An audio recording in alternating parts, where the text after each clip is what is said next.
बिल्वपत्र की माला को धारण किया हुआ है, बड़ी प्रसन्नता है। तुलसी दल की माला, बिल्वपत्र की माला बहुत पवित्र मानी गई है। पुण्य तीर्थानि यावन्ति, बातचीत मत करो हे बाबा रामचंद्र दास जी, कथा सुनो, बातचीत मत करो। पुण्य तीर्थानि यावन्ति लोकेषु प्रथितान्यपि तानि सर्वाणि तीर्थानि बिल्वमूले वसन्ति। अच्छा एक बात बताओ, आप विचार करो, निश्चय करो कि हम सारी धरती के तीर्थों में जाकर दर्शन करेंगे, स्नान करेंगे, तो क्या संभव है? इतने तीर्थ हैं कि कोई ना कोई छूट जाएगा। पर महाराज जी लिखा है कि बिल्व वृक्ष के मूल में धरती के संपूर्ण तीर्थ विराजमान हैं। जहां बिल्व का वृक्ष है वहां सारे तीर्थ विराजमान हैं।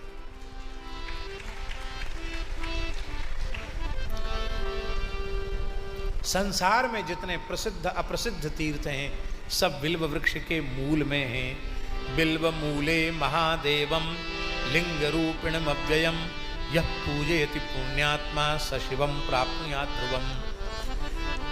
बिल्व के मूल में जो शिव जी का अभिषेक करता है, शिवलिंग को स्वीकार करके अभिषेक करता है, वह पुण्यात्मा शिव जी को प्राप्त करता है, इसमें संदेह नहीं है। बिल्व के मूल में साक्षात शिव जी है।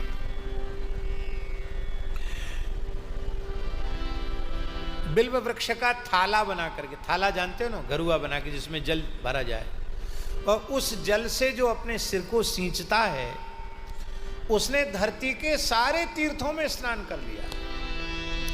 बिल्व मूले जलैर्यस्तु मूर्धानम अभिषिंचति स सर्वतीर्थ स्नातस्यात् स एव भूमि पावना। वो धरती पर पवित्र है।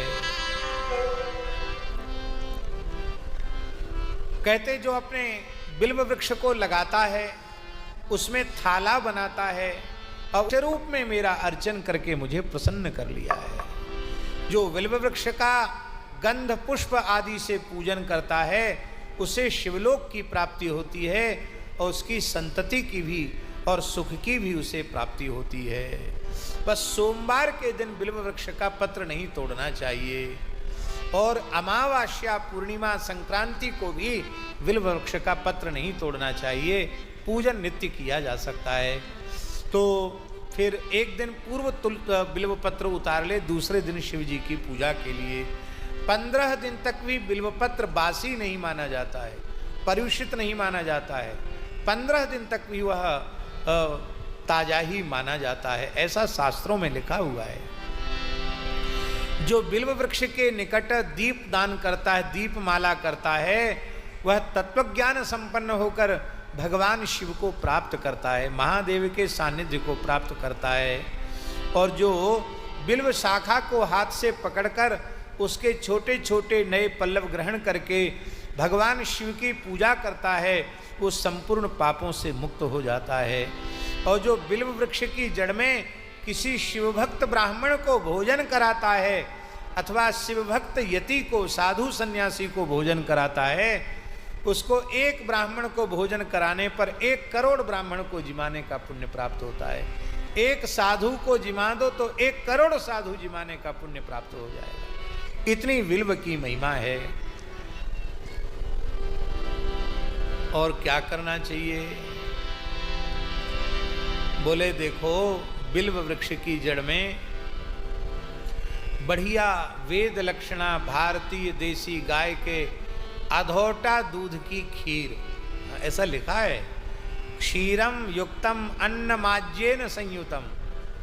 बढ़िया सुंदर गाढ़ी खीर जिसमें घी पड़ा हुआ हो, कुछ शहद भी पड़ा हुआ हो, इलायची मेवा वगैरह पड़ा हुआ हो, ऐसी सुंदर अधोटा दूध की रबड़ी को लज्जित करने वाली खीर किसी ब्राह्मण को, किसी संत को, किसी शिवभक्त को तृप्ति पूर्वक जिमा दो तो सा दरिद्रो न जायते, वो कभी दरिद्र नहीं होता है। जिनके घर में देसी गैया है वो प्रयोग कर सकते हैं। ज़्यादा प्रयोग नहीं करना तो स्वामी जी को बुला के जिमा देना। घर में देसी गैया हो, बेल का पेड़ हो, तो बढ़िया अधोटा दूध की खीर बना के स्वामी जी को जिमा देना, 1 करोड़ साधु जिमाने का पुण्य आपको मिल जाए। इस प्रकार से बिल्व की बड़ी भारी महिमा का वर्णन है। बिल्व वृक्ष को काटने का निषेध किया गया। बिल्व वृक्ष को काटना नहीं चाहिए। बिल्व वृक्ष को काटने से बड़ा दोष लगता है। बढ़िया वेद लक्षणा भारतीय देसी गाय के अधोटा दूध की खीर, ऐसा लिखा है, क्षीरम युक्तम अन्नमाज्येन संयुतम। बढ़िया सुंदर गाढ़ी खीर जिसमें घी पड़ा हुआ हो, कुछ शहद भी पड़ा हुआ हो, इलायची मेवा वगैरह पड़ा हुआ हो, ऐसी सुंदर अधोटा दूध की रबड़ी को लज्जित करने वाली खीर किसी ब्राह्मण को, किसी संत को, किसी शिवभक्त को तृप्ति पूर्वक जिमा दो तो सा दरिद्रो न जायते, वो कभी दरिद्र नहीं होता है। जिनके घर में देसी गैया है वो प्रयोग कर सकते हैं। ज़्यादा प्रयोग नहीं करना तो स्वामी जी को बुला के जिमा देना। घर में देसी गैया हो, बेल का पेड़ हो, तो बढ़िया अधोटा दूध की खीर बना के स्वामी जी को जिमा देना, 1 करोड़ साधु जिमाने का पुण्य आपको मिल जाए। इस प्रकार से बिल्व की बड़ी भारी महिमा का वर्णन है। बिल्व वृक्ष को काटने का निषेध किया गया। बिल्व वृक्ष को काटना नहीं चाहिए। बिल्व वृक्ष को काटने से बड़ा दोष लगता है। बहुत से लोग क्या करते हैं, बेलपत्री लेने वाले लोग पूरा पेड़ का पेड़ जैसे आराम कर देंगे। सावन में बिल्व के पेड़ बेचारे हाहाकार करते होंगे, क्यों इतना ज़्यादा लोग उसको परेशान करते हैं। पता चल जाता है कि सावन महीना आ गया, पत्ता ढूंढना मुश्किल हो जाता है। भैया खूब ज़्यादा बिल्व वृक्ष लगाओ। ऐसी तुलसी भक्ति मत करो कि तुलसी का पौधा ही संकट में पड़ जाए। ऐसी शिव भक्ति मत करो कि बिल्व वृक्ष ही संकट में पड़ जाए। उसी तरह की सेवा करना चाहिए जिससे वृक्ष को नुकसान न हो। अब बट सावित्री व्रत आता अमावस्या का, तो बट के पास तो लोग अब जाते नहीं। बम्बई कलकत्ता में क्या करते हैं, बट के पेड़ की डाली मंगा के पूजा कर लेते हैं। तो कहाँ तो पेड़ लगाना चाहिए।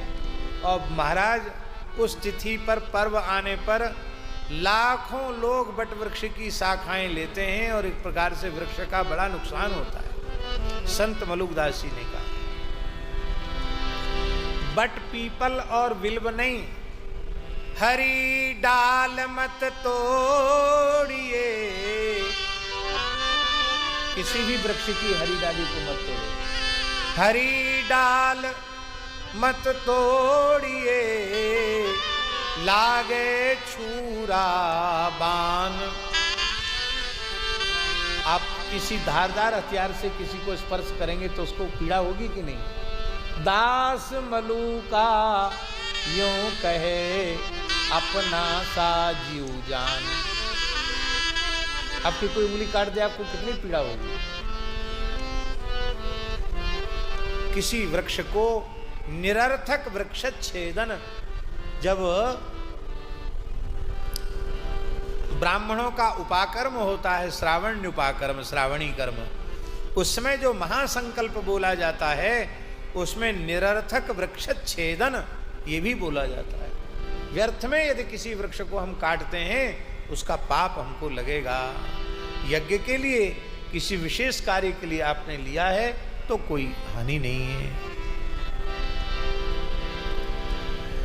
भस्म, रुद्राक्ष और शिव नाम के महात्म्य का वर्णन है। ऋषियों ने कहा महाराज भस्म का महात्म्य, रुद्राक्ष का